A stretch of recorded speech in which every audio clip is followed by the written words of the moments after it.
तो दोस्तों नमस्ते प्रणाम, मैं आपकी मंजू मोनू स्वागत करती हूँ रेणु पांडे ऑफिशियल चैनल में। आइए एक ननद के ऊपर ननद भौजाई का नोक झोंक प्यारा सा गीत, और भौजाई कैसे चिढ़ा के अपने ननद को ससुराल वाले को चिढ़ाती है। ये चुटकुला गीत है, दिल पर न लीजिएगा और सुनिएगा, अपना प्यार दुर्गा दीजिएगा।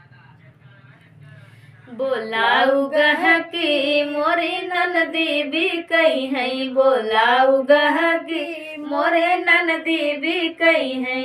सास भी कही है जेठान भी कही है, सास भी कही है जेठान भी कही है, बोलाऊ गह की मोरी छोटू भी कही है, बोलाऊ गह की मोरी छोटू भी कही है, बोलाऊ गह की मोरी ननदी भी कही है, रान भी कही है पड़ोसी भी कही है, रान भी कही है पड़ोसी भी कही है, बोलाऊ गह की मोरे गोतिन भी कही है, बोलाऊ गह की मोरी गोतिन भी कही है, बोलाऊ गह की मोरी ननदी भी कही है, बोलाऊ गह की मोरी ननदी भी कही है, सखिया भी कही है सहेलर भी कही है, सखिया भी कही है सहेलर भी कही है, सहेलर भी कही है सहेलर भी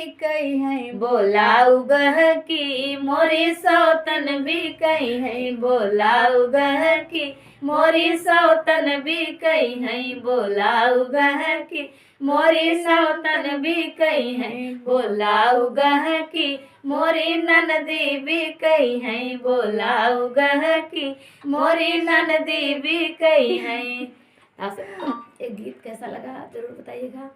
वाह, बहुत बहुत धन्यवाद। मामा नहीं